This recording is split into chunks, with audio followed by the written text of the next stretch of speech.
Hello everybody and a very warm welcome to one and all. Having completed the first part successfully on subject verb agreement and tenses, I Deepak Verma bring you the second part of CUET grammar that is relevant for your examination, and in this part of the session we are going to look into questions from prepositions and conjunctions. Now guys, prepositions is one such chapter wherein the rules are many, you cannot deny them.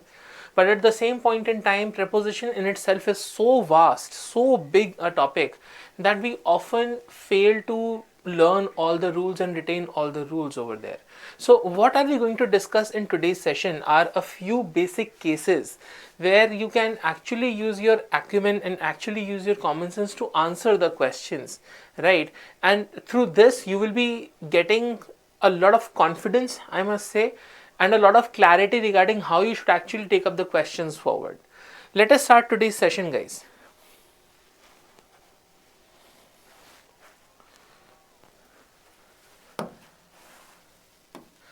Okay, let us take up the first question over here and let us try to solve this around. Now, what does the first question say? Let's read it. It says, she is good in mathematics and science. Do we not usually say this? We do. But whenever we use the adjective good, yeah, so good is followed by the preposition at. So I'm good at something. So when you say it's a skill or it is a subject, with the preposition good, you're supposed to use at and not in. But here is a learning for you. Whenever we use a preposition interested,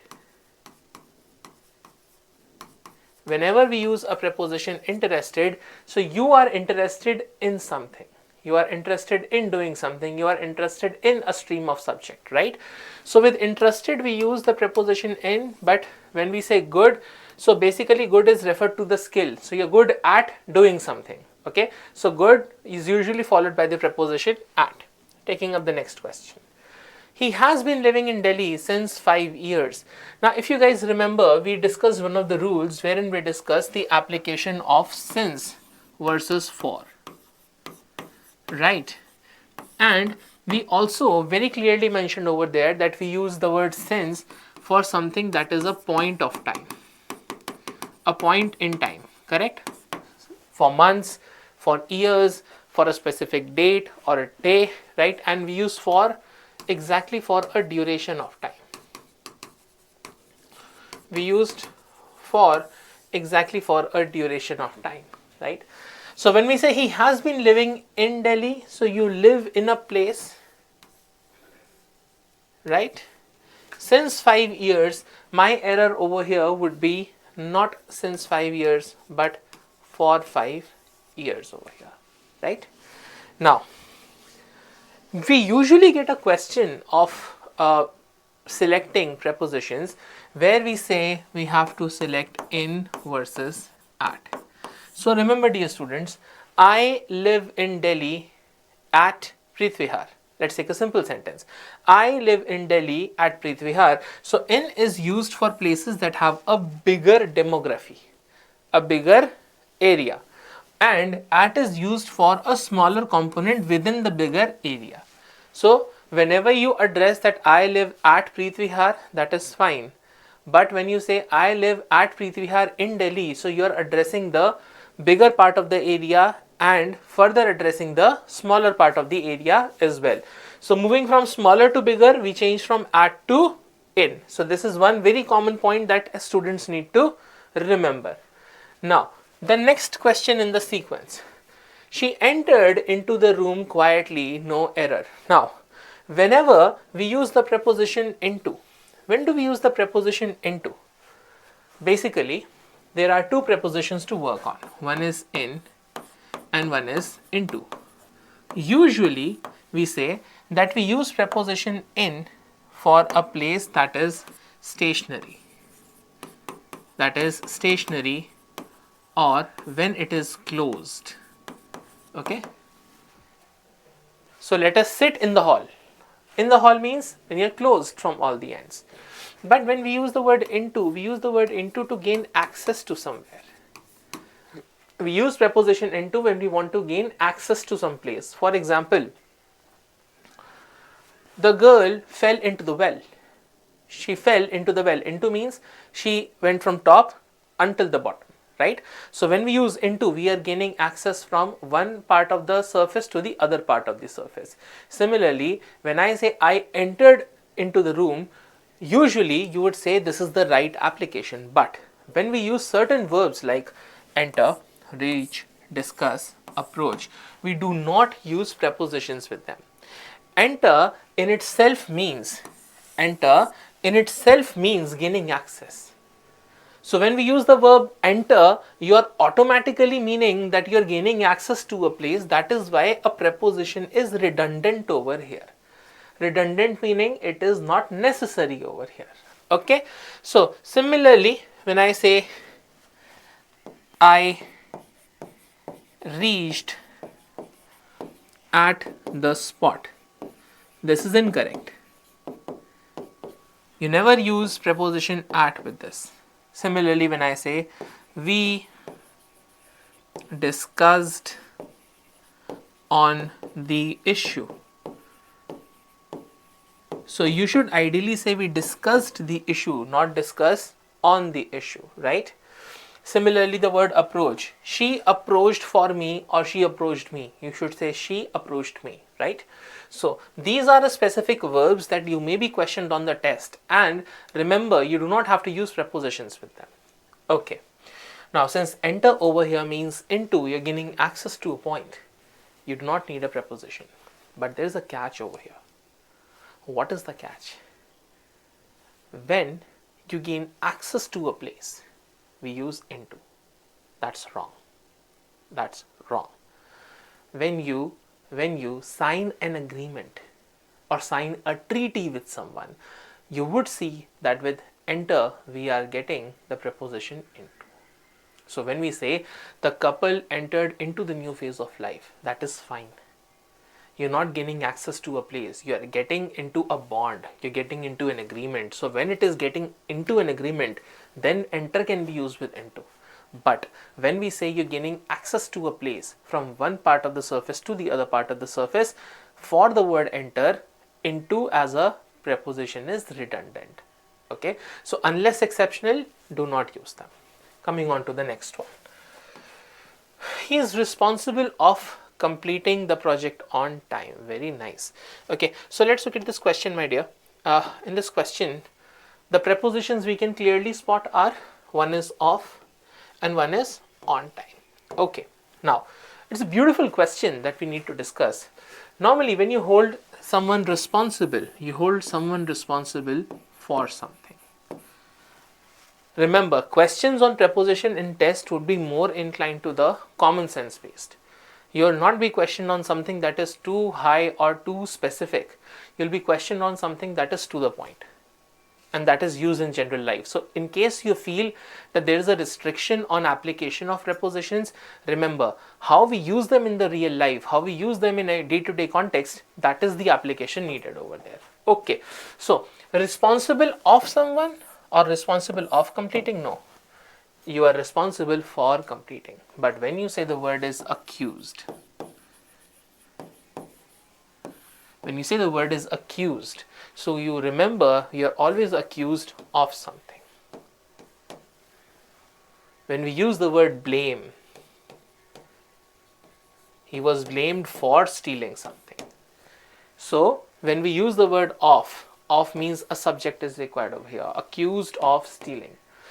But blamed for, responsible for, that means you did something. So when someone say you are thief, you are accused of theft, that is fine.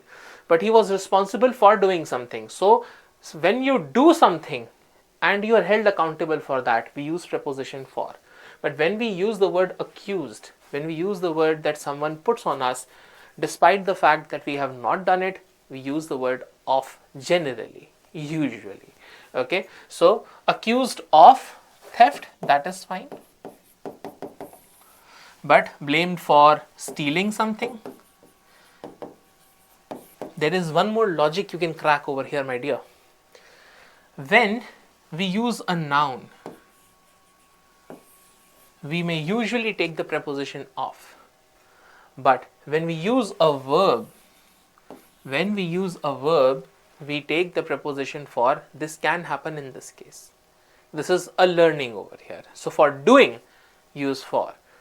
For something you relate to is of.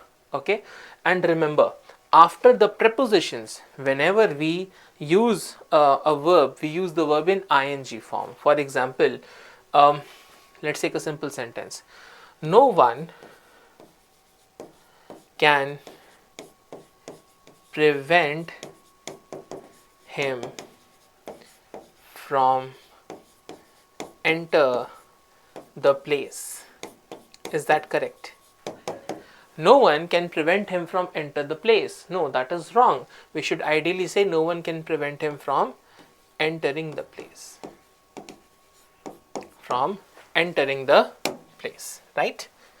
So when we use a preposition, remember it's a general rule, we have to use the verb in ing form. So if we say that the government has taken an initiative for educating the poor children, that is right. The government has taken an initiative to teach the poor student, that is also right. They both are correct. So when we use preposition and we expect a verb to be taken after a preposition, it takes the ing form usually. Okay, now the next one over here. He is senior than me in the office. Now on CUET, you are assessed on the smaller sentences, not very bigger ones, but there are hints. If you get a bigger sentence, you can follow those hints and get the question right. If I say you are senior than someone, it's an explicit comparison, right? So seniority or being junior to someone or inferior or superior, we use the preposition to over here. We use the preposition to over here because for position, it is the level. For position, it is the level we check. That's why we use to. For comparison, we make two comparison between two equal things, then we use than. Using comparison for equal things, use than. Using for levels, we use to. Okay, so certain adjectives which indicate a rank or a position, senior, junior, superior, inferior, do not use than. Than is used for similar things, comparing something similar, but ranking is hierarchy. Hierarchy we use to. Okay, now although he was invited, but he continued working late. Now, my dear, this is a question on conjunction. This is a question on conjunction. For solving questions on conjunction, you first need to understand the structure of the sentence. Now, the structure of the sentence in this case, we say although he is tired, it is not the main clause, but it is a dependent clause. It is a dependent clause. It is a dependent clause because we use subordinating conjunctions over here. Subordinating conjunctions can be although, however, while, whereas, if, when, right? So whenever we are already using although is used in a negative connotation. It is something similar to although he did this but he failed.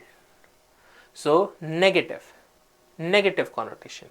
Remember, whenever you have although as a negative connotation and but also in the negative connotation, remember this is improper.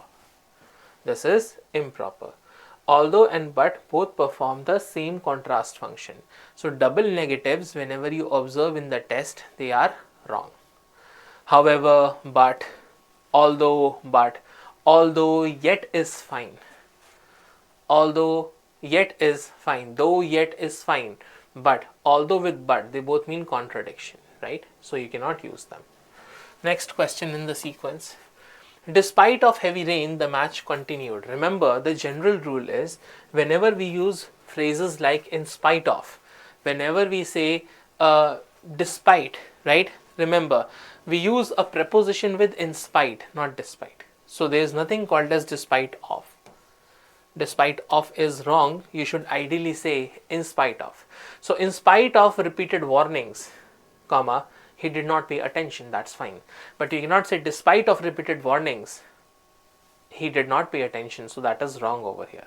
Okay, so with in spite of and despite, remember you have to use of as a preposition only with the word in spite, not despite. He did not attend the meeting because he was ill, therefore he stayed at home. Okay, so we have a main sentence over here, the main clause over here, independent clause, and then we have a dependent clause. Again, subordinating conjunction following a dependent clause in this case. Now again the rule is because also indicate causation to effect and therefore indicates effect. Okay, but that has to have a cause. Cause and effect indicators must not be used together. Cause and effect indicators must not be used together. Okay, so the answer to that is he did not attend the meeting because he was ill, therefore he stayed at home. Now use either because, either therefore. You cannot use both of them together. So we can say because he was ill, he decided to stay at home. Right? That should be the answer to the question. Also, remember, when you have certain questions, let's take a simple question in this series and I write a sentence for you. Check for the rule of correlative conjunctions. Correlative conjunctions, what do they mean? Let's write a sentence, dear, and let's try to understand the same. If I say, not only he cheated his parents, but also his friends. Now, what is the general rule? What is the general rule over here? When you read the sentence, it is seemingly correct. But here is a logic. Here is a logic that when we use not only and we use but also, this primarily is called as correlative conjunction. Correlative conjunction. In a correlative conjunction, remember, whatever you have to pair must be similar. Whatever you have to pair, they must be similar. Now, if you observe the sentence now, you will find out that not only is used with a pronoun, but also is used with a noun. And also understanding contextually, he cheated two people, parents, friends. We are correctly pairing friends over here, but not only is used with parents. So apparently there is a problem with the first part of the sentence. If I have to correct this, I have to use it with a similar element that it must pair with. So what should it pair with is actually parents. Now rather than saying not only he cheated his parents but also his friends, I should now say he cheated not only his parents but also his friends. So whenever we use certain conjunctions like not only but also, either or, neither nor, both and, we need to make sure that whatever you're pairing with them has to be similar. Now, taking up one more sentence in this case before I take you to the example, if I say neither the farmers grow nor eat vegetables. Now, when you read the sentence, doesn't it sound right? Well, if it does sound right, this is how CUET tests you. Neither and nor must be paired with similar elements. What is similar are two things. They should grow the vegetables, eat the vegetables. So, nor is correctly paired with eat. I should rather put the word neither closer to the word grow. Now, the new construction or proper construction would be the farmers neither grow nor eat vegetables. Okay, so very clearly certain conjunctions like not only but also, neither nor, either or. Guys, it is not either, it is either or. Okay, then both and. Okay, so whenever they pair elements on a similar scale or two equal things, right? Look at this sentence. When he will arrive, we will start the discussion. Now, whenever you have adverbs of time indicating primarily when, until, unless. So, whenever they indicate a time, remember, be careful of double negatives. You should not use two negatives. Unless cannot be used with not, because it is in the negative connotation. And you should try and avoid double future as well, double application of future tense. So when he will arrive, we will start the discussion is improper. You should say when he arrives. When he arrives. In that similar clause, I cannot use two future tense indicators, future conditionals. Okay. So when he arrives, we will start the discussion. In the time clause introduced by when, if, unless, until and future tense is not used, even if the meaning is in future. Coming on to the next one. When, okay, so we have correctly covered this one, rightly discussed this one. So that ends.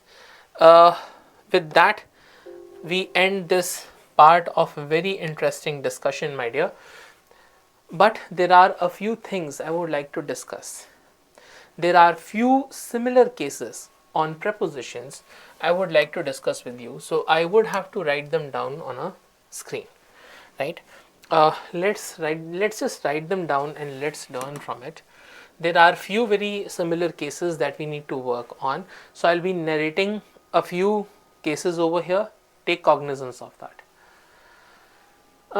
Okay, so the first one, my dear, what is meant by on time and in time? Remember, this is one such comparison that you may get in your examination as well. Now we use on time to indicate the correct time. So if you say a sentence, it would be we should reach there on time. That means the correct time. But what if we are supposed to say we are supposed to reach there in time? When we say we are supposed to reach there in time over here means you are not supposed to be late. You are not supposed to be late. If we do not reach there in time, we would be denied the entry. If we do not reach there in time means the correct time. You should not be later than this. And on time means the exact time. Okay. So remember, these are two applications that you need to work on. But if someone introduces by the time, so by the time is limit. If you do not reach there by this time, we will not allow you entry. So by the time is for limit. In time is, that means you need not be later than this. And on time means the correct time over here. Similarly, there have been cases where you say there are two words, suffer and die. So if I say X is suffering dash cancer, should I say from cancer? Should I say of cancer? A very commonly taken up question in preposition. Should I say X is suffering from cancer or of cancer? Then use the word suffering. The preposition that follows is from over here. The preposition that follows is from over here. Right? Just a second, guys. It may take some time to load. Okay. Right? But if I say X died dash cancer, so the word of is used for causation over here. He died because of cancer. So a very commonly tested rule on preposition would include, for suffer and die, what should we use? For suffer, we are supposed to use from. For die, we are supposed to use of. These are commonly applicable rules on preposition you should bear in mind. Similarly, if I say yes, so there is a verb called as made. With made, we can use of, we can use from. Now let's take a sentence. If I say chair is made dash wood, what should we use over here? Chair is made of wood or chair is made from wood? You can easily make out. Some would say of, some would say from. But when one element retains the similar form, we use of. Because wood and chair, they have similar element, that is the wood piece, right? If I say curd is made dash milk, curd is made dash milk, what should you say over here?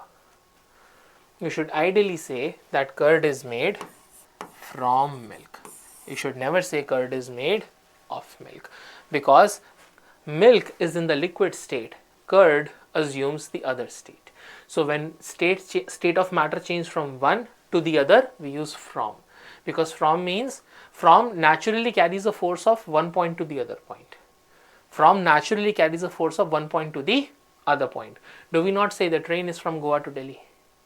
So from naturally carries a force of one point to the other. What carries a force of one point to the other would eventually result in one form changing into the other form. Changing into the other form, we use from. Okay, that's simple on that. Okay, these are a few cases. Okay, but if I were to take one more case over here,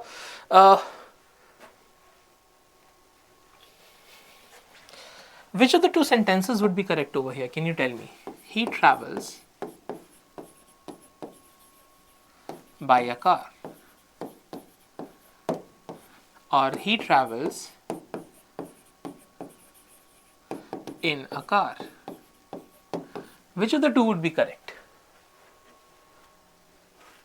Well, over here, when we say it's a means of transport, in that case you must ideally say by is the proper preposition. But when you're traveling from one point to the other point, if I say he travels in a car from his house to office, so from one point to the other point, in is the proper preposition to follow.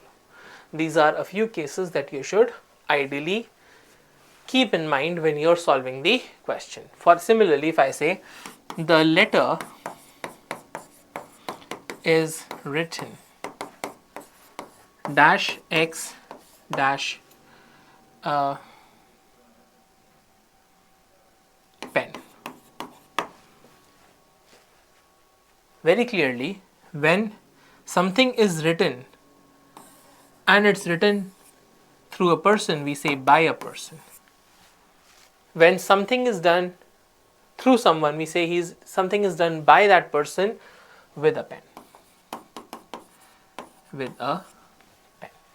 Okay, and when you maintain something in the writing form, you should say the letter is written by Mr. X with a pen in ink. In ink means he's not typed that letter, he's actually written that letter, right? So these are few prepositional cases that we should ideally bear in mind when we are solving questions. And all in all, what can be more important? Something like an on and upon. When do we use on and upon? On is used when you put on a stable surface. For example, this pen is put on the table. But the motion, the cat jumped upon the wall. We don't say cat jumped on the wall, we say the cat jumped upon the wall. Similarly, you have off and OFF off. We use OFF off when we create a separation. So we do not say he fell off the horse, OF. We say he fell off the horse, separation. She fell off the stairs. Off is used for separation. Off is used for either causation or belongingness or possession. For example, he's a friend of mine.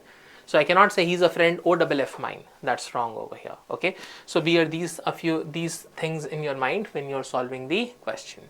Last but not the least, our final cases, we use between and among. Now, when there is an association between two people, we say between. For example, there was a conflict between X and Y, between two people.